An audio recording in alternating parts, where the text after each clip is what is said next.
Hey everybody, welcome back to Dagish America Presents. I'm your host, Ben Harrell, and we're continuing our journey through Season 6, where we've been talking all about leadership in the fumigation industry. So far, we've discussed leading with safety, managing your time, and building high-performing teams.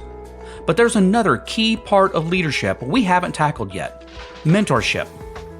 In this episode, we're diving into what it means to help someone grow from being a skilled technician to becoming a confident and capable leader. The truth is, this industry thrives when we invest in people. We've all seen promising employees who have the potential to lead. But without guidance, training, and encouragement, that potential doesn't always translate into success. So today, we're going to explore how experienced professionals can mentor the next generation. From providing clear career paths to teaching leadership communication and fostering confidence, we'll talk about how great leaders build other great leaders. Joining me is Doug Knudsen, Senior Director of Operations at Plunkett's Pest Control. Doug has mentored countless technicians as they've grown into leadership roles, and he knows firsthand what it takes to support someone on that journey. So please help me welcome Doug to the podcast. Doug, how are you doing this afternoon? Doing good today, Ben. How are you? I'm doing terrific, trying to beat the heat. Yes, plenty of heat out there. Yeah, it's been a particularly warm summer this year, that's for sure. So, like I said, I want to thank you for being a guest on the podcast. This is your first time on the podcast. So what I usually do with first timers is I always try to give them an opportunity to kind of tell us a little bit about themselves. So tell us a little bit about yourself. Well, my name is Doug Knudsen. I work at Plunkett's Pest Control. My current role there is a Senior Director of Operations for Plunkett's. I've been with the company now for 33 years and several different roles over that time frame. I started in the field way back in 1992 as a service route technician, worked my way into a branch supervisor role, then into a regional manager position for several years. I spent about 7 years in our corporate office in Fridley, Minnesota, managing our technical and training team.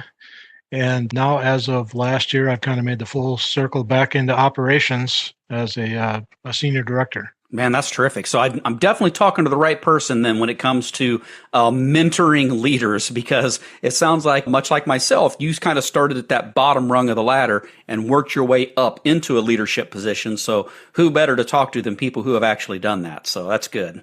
Yeah, well, they say the best teacher is often experience, right? And I've had the chance to have a lot of time invested to gain a lot of experience, and I've made probably every mistake you could make along the way and was able to learn from some of that. So a chance to work with a lot of different people over the years and a lot of different personalities. So yeah, you do learn from all those experiences for sure.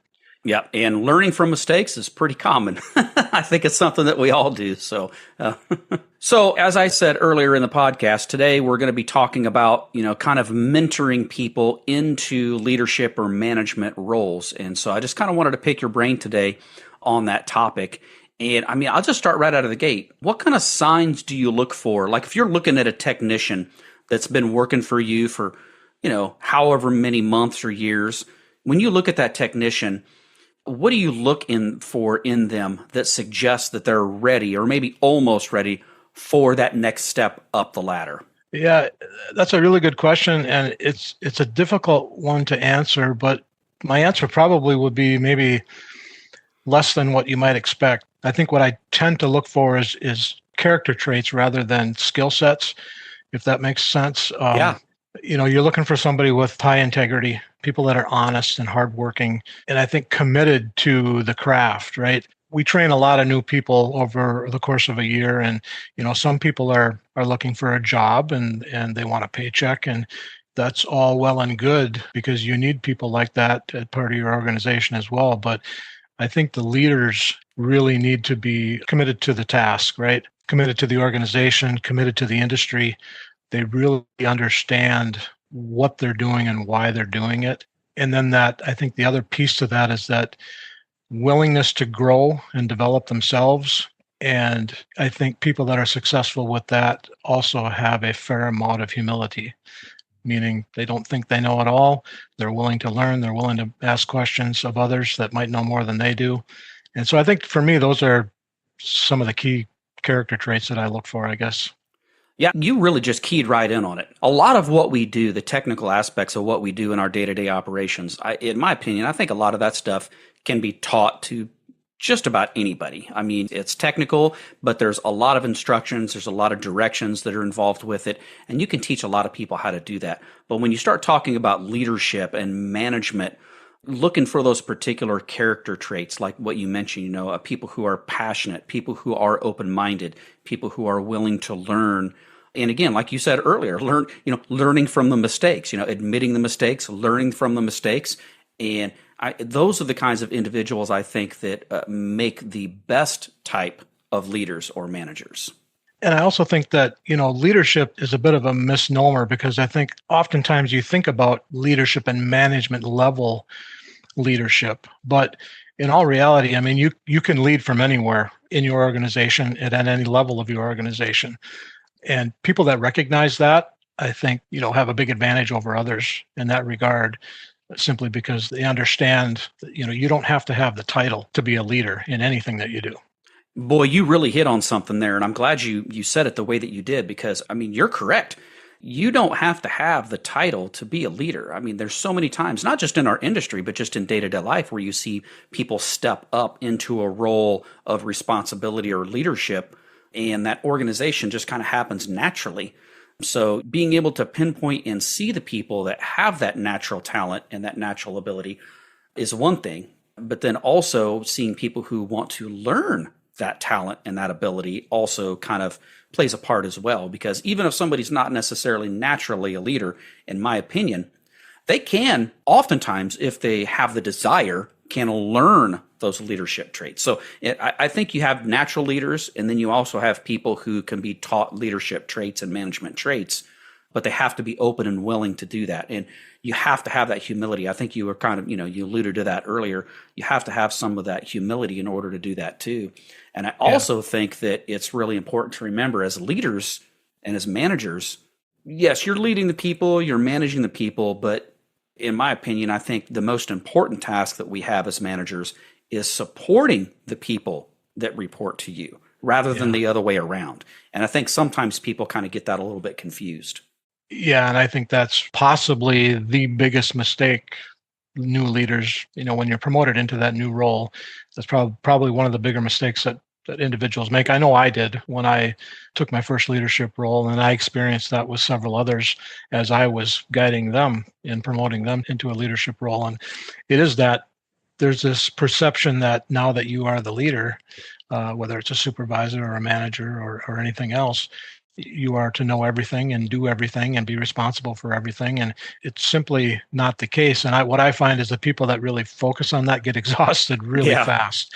But maybe it's part of the process as well. I think that you try to be everything for everybody when really your job is to develop the individuals to help themselves and be there for that support and kind of that backstop, bit of a security blanket for them. But what I found is that if you continually try to solve problems for others, they will continually ask you to solve their problems. Yes, you are absolutely spot on there. As a matter of fact, one of my old bosses, this has been several years ago. I mean, wonderful person, wonderful individual, just a wealth of knowledge. And I got very used to going to them with every little single question that I had related to our industry. And then finally one day, this boss sat me down in a nice way, sat me down and said, "Hey, look, I'm not going to answer these questions for you anymore. Do I know the answers to these questions? Yes, I do. But I'm robbing you of the ability to do your own research. If you know you can come to me for the answer, you're not learning how to research for the answer yourself. So I don't want to be that crutch for you anymore. I want to, I'll still answer the question for you, but I want you to exhaust all of your other avenues first and then come to me. That way you can learn how to research. And I'll help you learn how to research for the answers yourself if that's what you want, but I don't want to give you the answer anymore." And wow, was that valuable advice and valuable mentorship that I very much took to heart from that particular boss. Yeah, we had a similar experience, although yours sounds a little bit more cordial than the experience I had with my boss, but it was very similar. And I asked a question that I easily had the information to in our reference manual. And when I was asked about that, well, what does our reference manual say about that? And I said, well, I don't have time to look at that. That's why I called you. And basically my boss said, well, when you read what it says, give me a call, and then hung up the phone. Yeah. Right?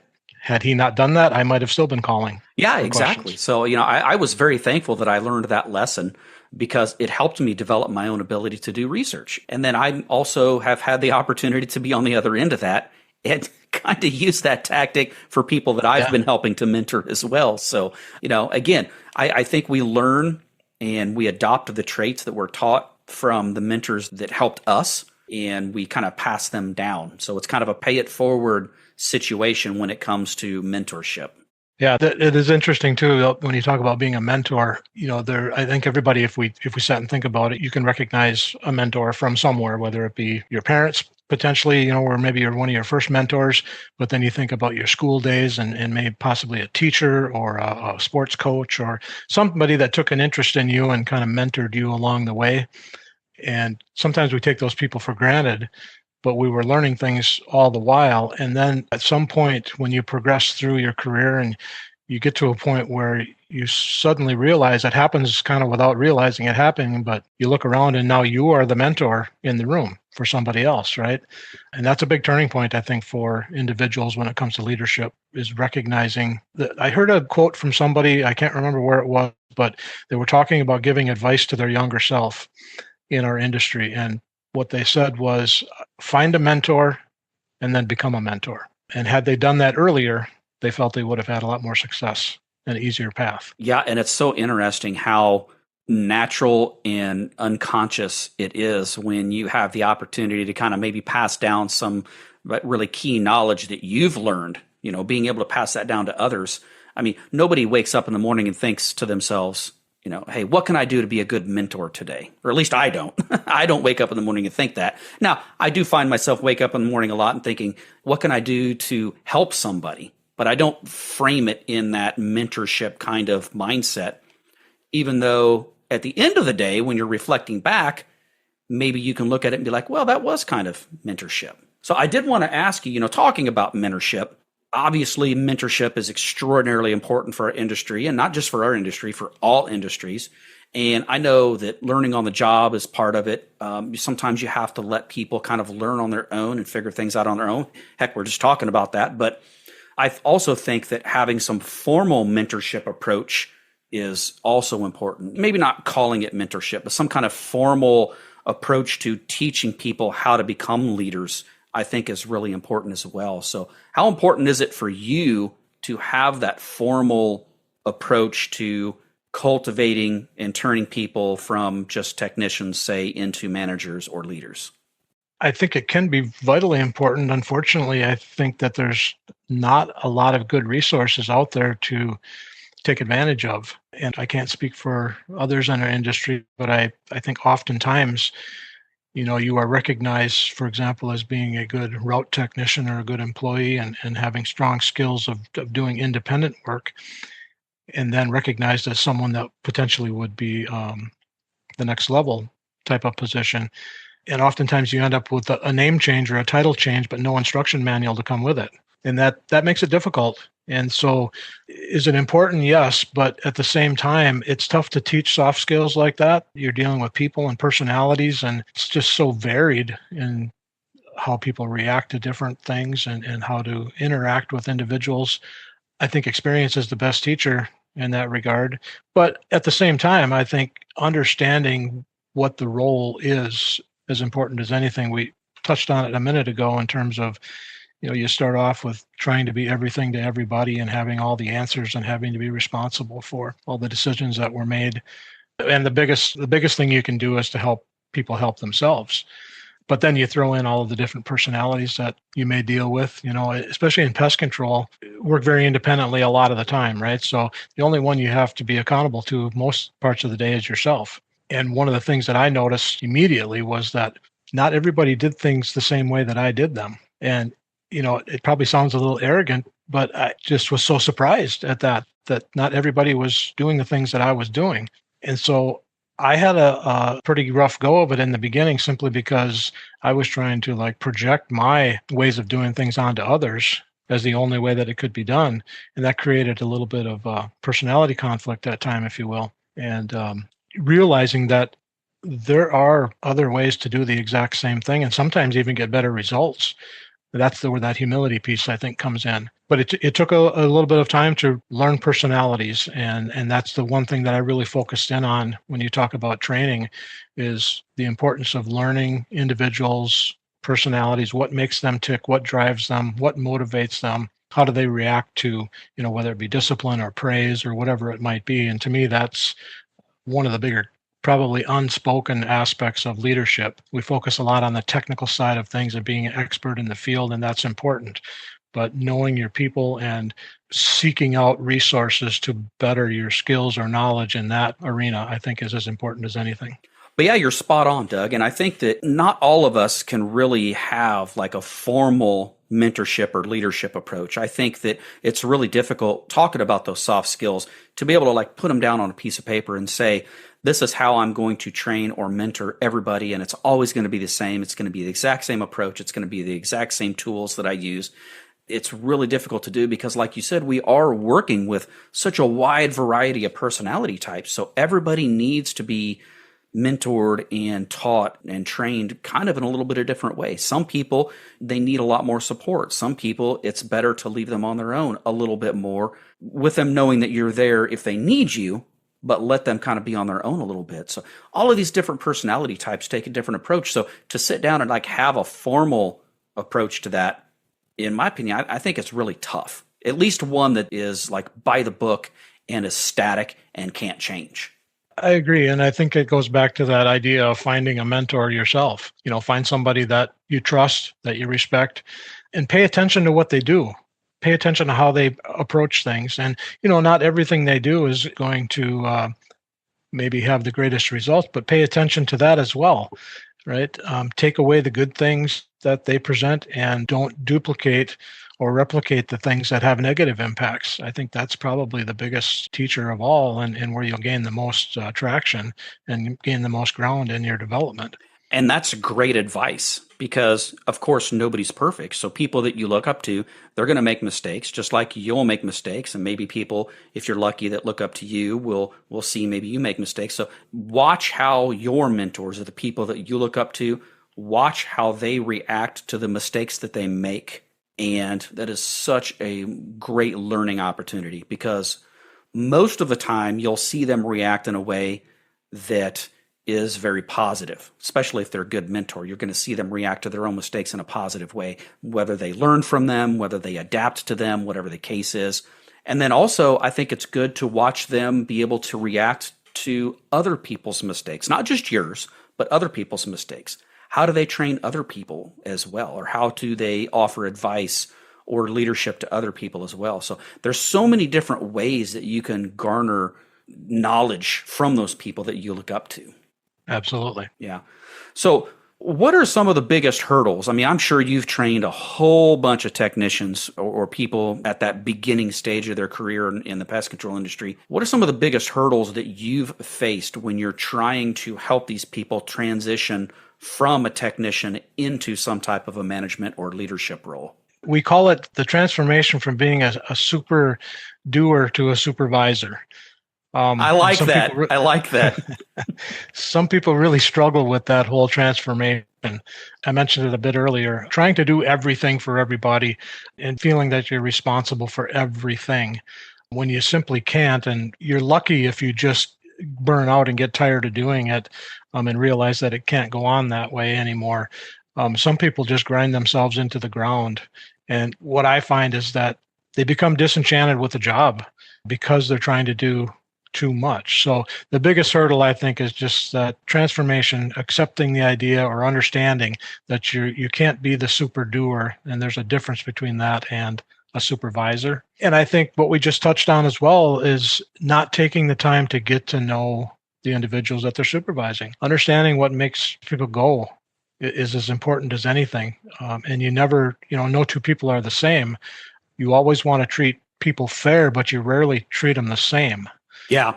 And that's something, a phrase that I learned somewhere and it really stuck with me because, I want to be fair to everybody and treat them with respect, but it's rarely that I do it in the same way with individuals. So, when it comes to, let's take, for example, a situation where there's you need to reprimand somebody.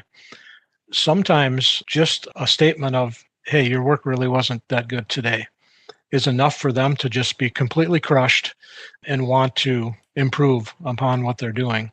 Others would take the same phrase and be challenged by that and then give you a half a dozen excuses as to why they couldn't accomplish what they were supposed to accomplish. So learning that about the individuals and taking that time, because it has to be intentional time given to that to really learn how people tick. And then I think when you talk about big hurdles is understanding that people, whether they admit to it or not, people really want to be held accountable. And I know some people would be shaking their heads at that, but that's been my experience is that the best employees you will ever have, they really embrace expectations. They want to know what the boundaries are. They want to know what's expected of them because oftentimes the good ones will at least achieve that or more likely try to exceed your expectations. And conversely, the people that you don't want working for you, they want to run away from expectations. Yeah. They don't want anything to do with them because now they could be held accountable. And usually those are the ones that will, they'll have 4 excuses that somebody else did something that caused them to not meet your expectation. Yeah. And something that you said all the way at the beginning of that, that I really keyed into and liked, going back to the, super doer to supervisor. I really love that phrase. Never heard that before. That's great. But I think it is a real challenge. I know I struggled a lot when I first stepped into a management role because, again, I was used to doing a lot. And not that you do less when you're in a manager or supervisor position. You're working just as much. It's just you're working with different tasks. And so that transition from, the like physical tasks into more management tasks sometimes is difficult. So a lot of times the physical stuff or some of the stuff that you did, there's a type of delegation that has to take place. Now, you're not delegating your responsibilities onto anybody else, of course, but the responsibility of delegation falls on your shoulders as a manager. And if you're a super doer, you're not used to delegating tasks. You're used to just putting your head down and doing the tasks.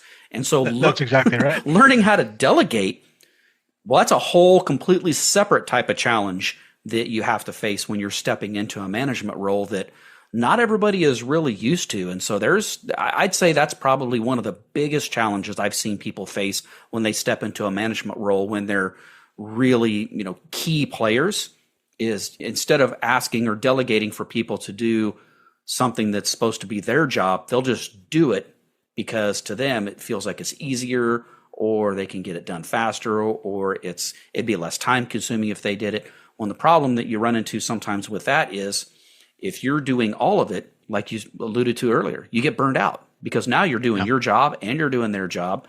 And heck, it's not their fault. You're the boss. If you're doing their job for them, you're the boss. Sometimes they're going to let you and you can burn yourself out very quickly by doing that. Yeah, and you're exactly right. Coaching and teaching and leading people, it does take longer, right? It's oftentimes much quicker to just go take care of the task yourself. Yep. But what I've found is some of the people that I've worked with, some of the most unproductive and inefficient supervisors or leaders that I've dealt with are often the busiest. Yeah. Because they're chasing their tail, they're running from fire to fire, they're not in control of their own time. And some of the more unproductive or the more productive rather and efficient leaders that I've seen are the ones that are very organized and calculated. They coach their people to improve. They teach them when they need to be taught, and they just monitor their progress and just help clear the obstacles for them to continue forward. I've always kind of looked at that as the job of a supervisor or a leader at any role, at any level, is to kind of clear obstacles ahead of the folks that are coming, right? The technicians that are doing the work.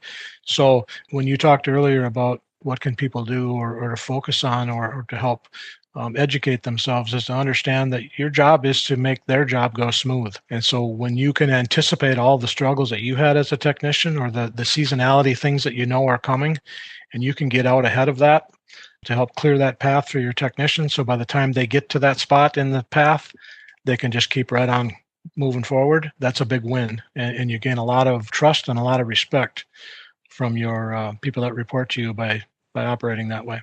Yeah, and you really kind of have to operate that way. I mean, again, you'll get burnout if you don't.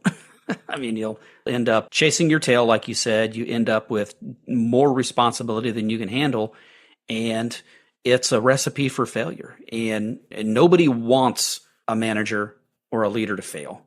You know, nobody within the organization wants that failure. Everybody wants everybody to succeed. If you're all on the same team, you want everybody to succeed. And so, one of the worst things that you can see is somebody that's not delegating, somebody that is taking on too much work and is expending too much energy trying to do too much when they have a team available to help them. Yeah. And you asked earlier about, what do you look for in a good leader? And I think one of the things that really separates leaders is that their willingness to build up their team as individuals or as a team and develop them.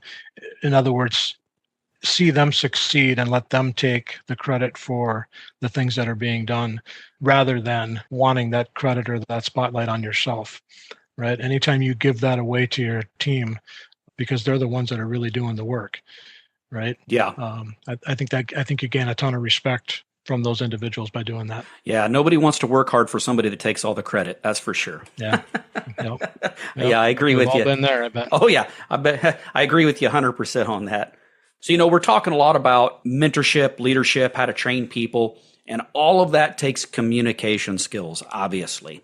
So, how do you help somebody develop those communication skills that they'll need to manage people and projects effectively? I mean, of course, we already talked about all the different personality types, so that's going to take different types of communication. So, how do you develop those skills in somebody? It's challenging for sure. Clear and concise communication, I think, is key, and not everybody's great at doing that. But I mentioned earlier, people want clear expectations. So the clearer that you can be about your expectations for them, the more detailed, the specifics about exactly what you want from them, I think is important.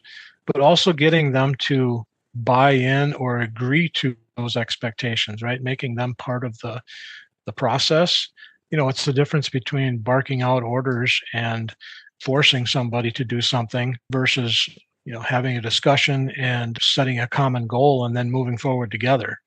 There's a stark difference between that. So getting people to understand why we're doing something or why they're doing what you're asking them to do, I think is probably as important as anything. People don't like to follow orders blindly.